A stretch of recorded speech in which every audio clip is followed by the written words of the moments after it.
Olá, galera! Vamos para a nossa primeira aula de física. A nossa aula de física vai começar falando sobre a cinemática escalar. O que vem a ser a cinemática escalar? A cinemática é a parte da mecânica física que descreve os movimentos sem se preocupar com suas causas. O seu objetivo é descrever apenas como se movem os corpos. Então, a questão aqui de se preocupar com as causas do movimento, a gente vai ver isso mais lá para frente, tá ok? A cinemática em si, ela só se preocupa mesmo em descrever os movimentos. O que significa dizer que um corpo está em movimento ou repouso? Você, ao assistir essa aula, está provavelmente sentado em uma cadeira. Aí eu te pergunto, você está parado ou em movimento? E aí, galera, o que vocês acham? Você que está aí do outro lado da telinha do seu computador ou do seu celular, eu te faço essa pergunta, você que está aí sentadinho numa cadeira, você está parado ou em movimento? Seu primeiro impulso é dizer que está parado. Porém, isso eu diria para você que é uma meia-verdade. É certo que em relação à Terra, você está em repouso, mas em relação ao Sol, você apresenta o mesmo movimento que a Terra. Olha só, galera, explicando isso aí melhor para vocês, seria o seguinte, como você está sentadinho numa cadeira, eu também estou fazendo esse vídeo aqui, nós, em relação à Terra, o planeta Terra, nós estamos realmente em repouso, nós estamos parados. Agora, nós não podemos nos esquecermos que a Terra, ela gira em torno do Sol. Nossas aulas lá de geografia, né? A Terra, ela gira em torno do Sol. Então, em relação à Terra, você e eu estamos em repouso, mas em relação ao Sol, nós estamos em movimento. Portanto, a noção de movimento e de repouso de um móvel depende de um sistema de referência ou referencial adotado. E o que vem a ser, então, um referencial? O referencial é o corpo em relação ao qual identificamos o estado de repouso ou de movimento. O referencial, pessoal, ele pode ser qualquer coisa, tá? Um ponto material está em movimento em relação a um determinado referencial quando a sua posição nesse referencial varia no decurso do tempo. Então, voltando ao que eu estava dizendo antes, em relação ao planeta Terra, eu e você estamos em repouso. Por quê? Porque a nossa posição ela não está mudando no decurso do tempo. Conforme vai passando o tempo, eu e você continuamos no mesmo lugar. Agora, em relação ao Sol, nós estamos em movimento, pois a Terra se movimenta ao redor do Sol. Então, galera, o que acontece? De acordo com o referencial, o nosso estado pode ser de repouso ou de movimento. Qual seria o nosso referencial aqui? Nós temos dois referenciais, o planeta Terra e o Sol, né? O planeta Terra seria o nosso referencial para dizermos que estamos em repouso. E o Sol seria o nosso referencial para dizermos que estamos em movimento. Um ponto material está em repouso em relação a um determinado referencial quando a sua posição nesse referencial não varia no decurso do tempo. E o que vem a ser uma trajetória? Bom, vamos lá. Trajetória é a linha determinada pelas diversas posições que um corpo ocupa no decorrer do tempo. Aí vai uma observação feita aqui da minha parte, seguinte. Geralmente as pessoas têm o hábito de querer colocar como trajetória uma linha reta. Claro que uma trajetória pode ser uma linha reta, mas não somente uma linha reta. A trajetória é a linha determinada pelas diversas posições que um corpo ocupa no decorrer do tempo. Aí eu gosto muito de mencionar a pista de Fórmula 1. A pista de Fórmula 1, ela tem um formato todo estranho, mas ela não deixa de ser uma trajetória. Por quê? Porque é a linha determinada pelas diversas posições que os carros de Fórmula 1 vão ocupar no decorrer do tempo. A trajetória depende do referencial adotado. Suponha, por exemplo, um avião voando com uma velocidade constante, dessa maneira como está aí. Se num certo instante ele abandonar uma bomba, como vocês podem ver aí pelo desenho, ela cairá segundo trajetória vertical em relação às pessoas do avião. Porém, para um observador parado no solo, vendo de lado o avião, a trajetória da bomba será uma parábola. Então, veja só, pessoal, se um avião ele deixa cair uma bomba, o que acontece? Para quem está dentro do avião, vai ver essa bomba caindo de forma vertical, como essas linhas que eu coloquei aí. Agora, para um observador que está no solo, ele vai ver a bomba caindo de forma que faça uma parábola. Tá ok? Espaço do móvel. Costumamos representar a posição de um corpo num instante dado pela letra S. Poderia ser E de espaço, mas na física geralmente trabalha-se com a origem do inglês, então esse S aí vem de space. Essa posição será positiva se o corpo estiver à direita da origem e negativa se estiver à esquerda da origem. Então, basicamente seria assim. Ó. Aí. Vejam que para a esquerda de 0, o 0 aqui no caso é a origem, nós temos menos 1, menos 2, menos 3, menos 4. Então, para o tempo t0, ou seja, o tempo inicial, que é de 1 hora, ele estava no quilômetro menos 4. 1 hora depois, o carrinho já se encontra no quilômetro 3 dessa rodovia aqui. Então, veja que antes ele estava no negativo e agora ele já está no positivo, porque ele já está à direita da origem.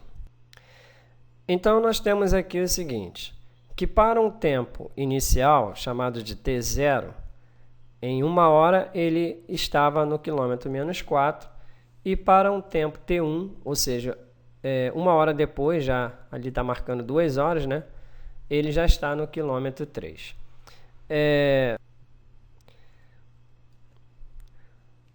Esse S0, que é chamado de espaço inicial, ele vale menos 4 km. S, que é o espaço final, vale 3 km. Podemos, então, determinar o deslocamento feito por esse carrinho, né? Ou a distância percorrida, como queira.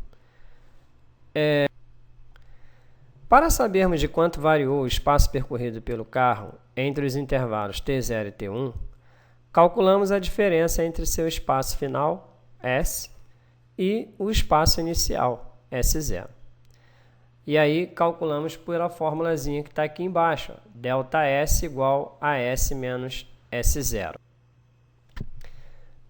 Pessoal, todas as vezes que aparece esse delta, ele vai indicar variação, tá? ΔS, variação de espaço. ΔT, variação de tempo. E ΔV, variação de velocidade. Então, a variação do espaço é o espaço final menos o espaço inicial. Ou seja, seria 3 menos 4. Aí, lembrando que o menos indica o oposto, né, de alguma coisa, então esse menos aqui ele está indicando o oposto de menos 4, que no caso é mais 4. Então, ficou 3 mais 4, deu 7. Logo, a variação do espaço foi de 7 km. Significa, então, que esse carrinho percorreu 7 km em 1 hora. Velocidade escalar média. A velocidade escalar média, Vm, de uma partícula é a razão entre o deslocamento escalar, ΔS, desenvolvido pela partícula, e o intervalo de tempo, ΔT, em que esse deslocamento ocorre. Então, basicamente, para se calcularmos a velocidade média, basta fazermos a equação ΔS dividido por ΔT. Aí lembrando que ΔS é espaço final menos inicial, ou seja, S menos S0. ΔT também não será diferente, será tempo final menos tempo inicial, ou seja, T menos T0. Aí, eu quero colocar uma observação aqui, na verdade não uma observação, e sim duas observações. Se a velocidade média é ΔS sobre ΔT, ou seja, espaço dividido pelo tempo, a velocidade média ela também terá a sua unidade de medida. Quando o espaço é dado em quilômetros e o tempo dado em horas, a sua velocidade então vai ser quilômetro por hora, tá? Quando o seu espaço é dado em metros e o tempo em segundos, a sua velocidade será expressa por metros por segundo. Aí, galerinha, deixa eu colocar uma outra observação aqui também.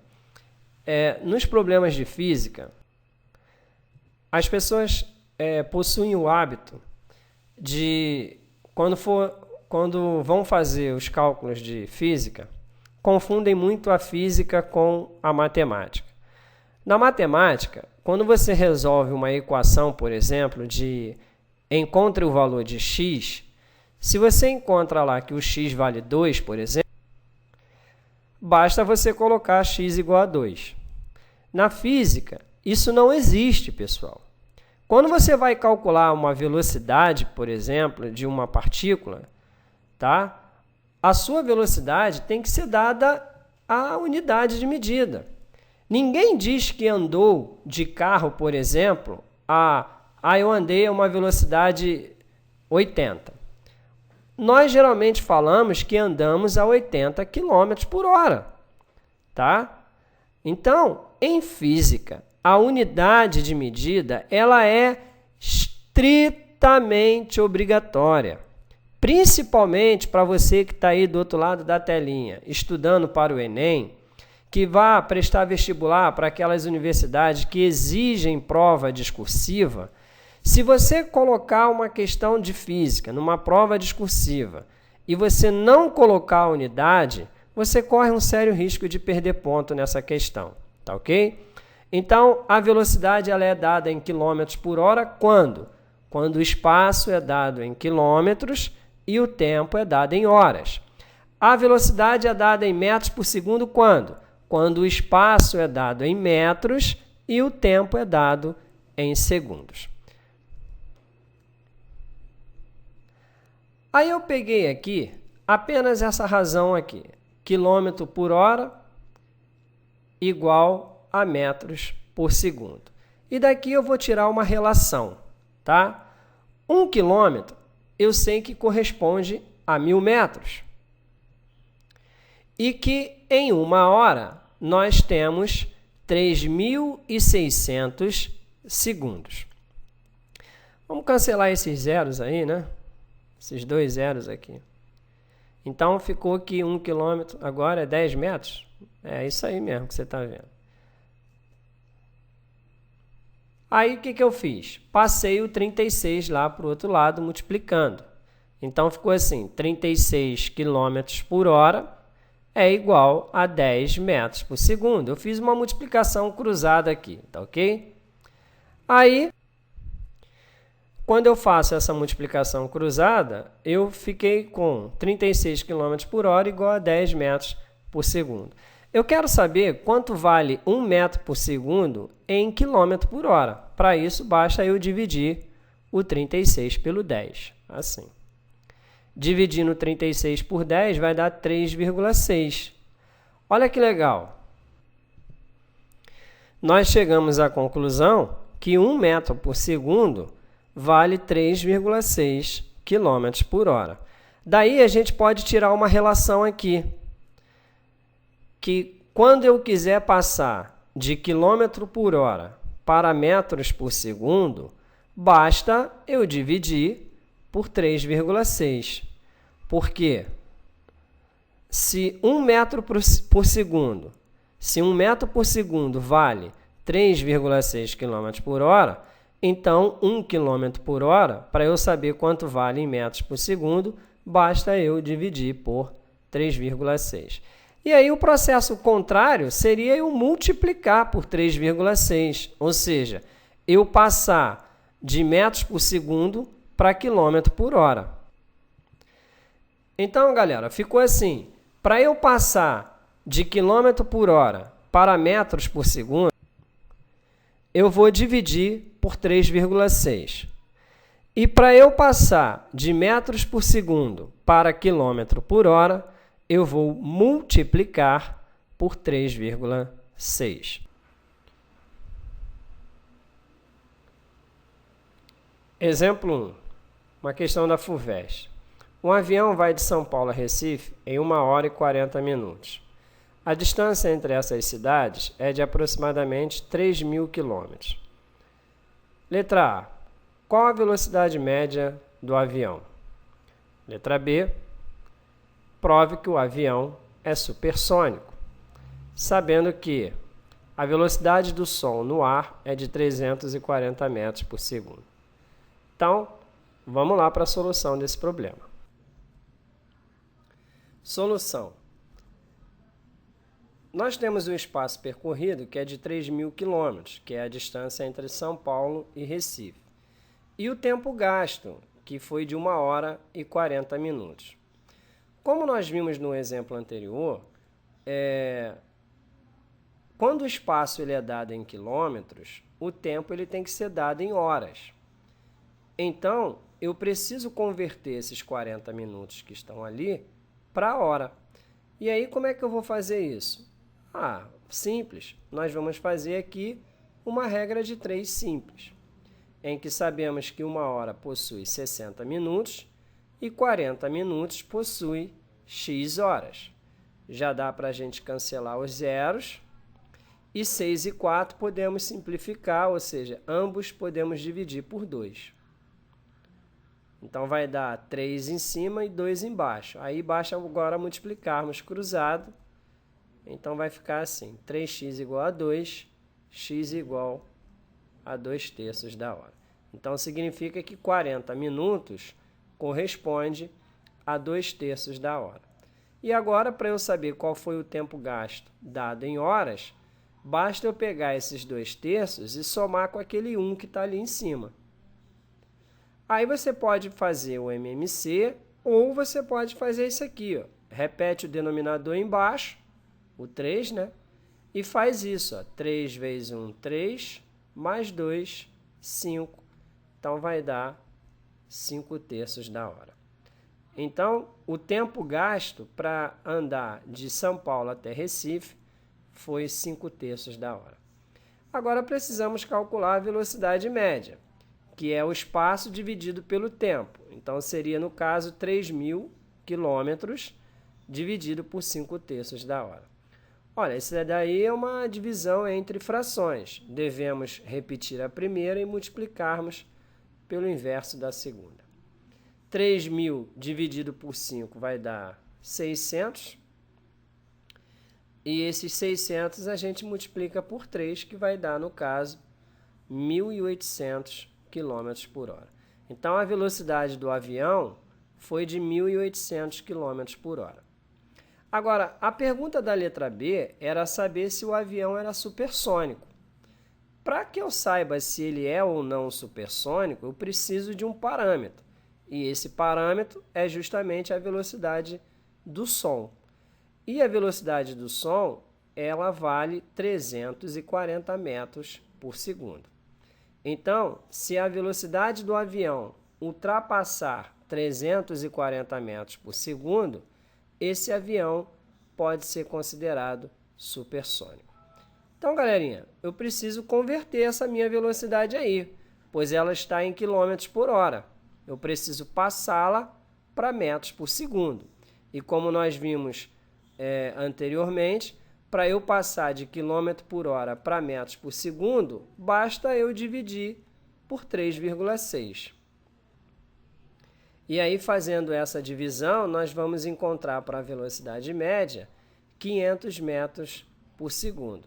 Então, a velocidade do avião para percorrer de São Paulo até Recife foi de 500 metros por segundo.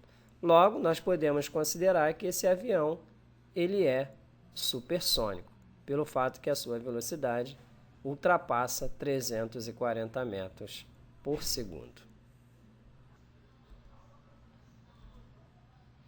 Exemplo 2. A velocidade escalar média de um móvel durante a metade de um percurso é 30 km por hora. E esse mesmo móvel tem a velocidade escalar média de 10 km por hora na metade restante desse mesmo percurso. Determina a velocidade escalar média do móvel no percurso total. Bom, antes de partirmos para a solução, geralmente as pessoas, quando veem um problema como esse, têm o hábito de querer fazer a média aritmética da velocidade e achar que vai dar o resultado. Se eu for fazer a média aritmética aqui, daria 30 mais 10, 40, divide por 2, dá 20 km por hora. Então, eu preciso saber se a minha solução realmente vai dar 20 km por hora. Eu tenho quase certeza que não. Mas vamos lá para a solução desse problema. Solução. Então, eu coloquei aqui o desenho ilustrativo do problema, em que o carrinho percorre a primeira metade e depois a outra metade. Na primeira metade, ele vai ter uma velocidade de 30 km por hora e na outra de 10 km por hora. E as distâncias são iguais. Então, eu coloquei ali também a fórmula da velocidade média, que é a variação do espaço dividido pela variação de tempo, ou seja, ΔS sobre ΔT. Então, vamos fazer aqui para a primeira distância, né? Seria o seguinte, ele percorreu a primeira distância com uma velocidade de 30 km por hora, num determinado tempo que eu também não sei. Eu coloquei ali como T1. E a distância percorrida, que foi D. Trocando 30 de lugar com T1, ficaria assim, ó, T1 igual a D sobre 30. Aí vamos fazer a mesma coisa para a outra metade do percurso, que no caso seria com a velocidade de 10 km por hora. Trocando também o 10 de lugar com T2, né? Nós temos que T2 vale D sobre 10. Para eu calcular a velocidade média, eu tenho que ter o espaço total percorrido dividido pelo tempo total gasto. O espaço total percorrido é 2D e o tempo gasto é T1 mais T2. Então, ficaria dessa maneira, D mais D, que é o espaço percorrido total, dividido pelo tempo total, ou seja, pela soma de T1, que é D sobre 30, com T2, que é D sobre 10. D mais D vai dar 2D, e embaixo, pessoal, nós vamos fazer o seguinte, eu teria que fazer aqui um MMC entre 30 e 10. Só que aí, nós vamos fazer um cálculozinho diferente aqui nesse caso. Vamos botar aqui o cálculo. O que eu fiz aqui? Eu coloquei, o MMC vai ser o próprio produto de 30 por 10. Tá ali. E aí, 30 vezes 10 dividido por 30, tu cancela o 30, vai dar 10. Então, vai dar 10 vezes D, 10D. 30 vezes 10 dividido por 10, tu cancela o 10. Então, vai ficar só o 30 vezes D, 30D. E repetir o MMC embaixo. Então, vai dar 10 mais 30, vai dar 40D, ok? E aí, nós temos uma divisão entre frações. Repetimos a primeira e multiplicamos pelo inverso da segunda. Aí, eu já cancelei o D lá. D com D eu cancelo. E aí, o que eu vou fazer também? Vou cancelar um zerinho ali, ó. ficou 30 sobre 4. Mas o que eu posso fazer? Eu posso simplificar o 2 com o 4, que vai dar 2 embaixo. Então, vai dar 30 sobre 2, que vai resultar em 15 km por hora. Então, qual foi a velocidade percorrida pelo carrinho no percurso total? 15 km por hora. Lembram que eu tinha feito uma média aritmética das velocidades? E quanto é que tinha dado? Tinha dado 20 km por hora. Eu somei 30 com 10 e dividi por 2. Então, muito cuidado com isso, pessoal. Não pode ficar fazendo média aritmética das velocidades para você encontrar o resultado, pois o resultado correto dessa questão foi 15 km por hora. Valeu, galera? Então, ficou aqui mais uma aula de matemática, não, né? Mais uma aula de física do professor Abimael, o cara. Espero aí que vocês tenham gostado da aula. Se gostou, dá um gostei aí, um joinha. E compartilha aí meus vídeos aí com seus amigos na internet. Inscrevam-se também aí no meu canal, Professor Abimael Cara, para que vocês possam ficar por dentro de todas as aulas que eu tenho postado aqui no YouTube, tanto de matemática quanto também de física para vocês aí. Valeu, galera? Então, fiquem com Deus, forte abraço. Lembrando sempre que Jesus nos amou tanto que morreu numa cruz para nos redimir do pecado e do mal. Um forte abraço e até a próxima aula, ou de física ou de matemática. Tchau, tchau, hein? Fui!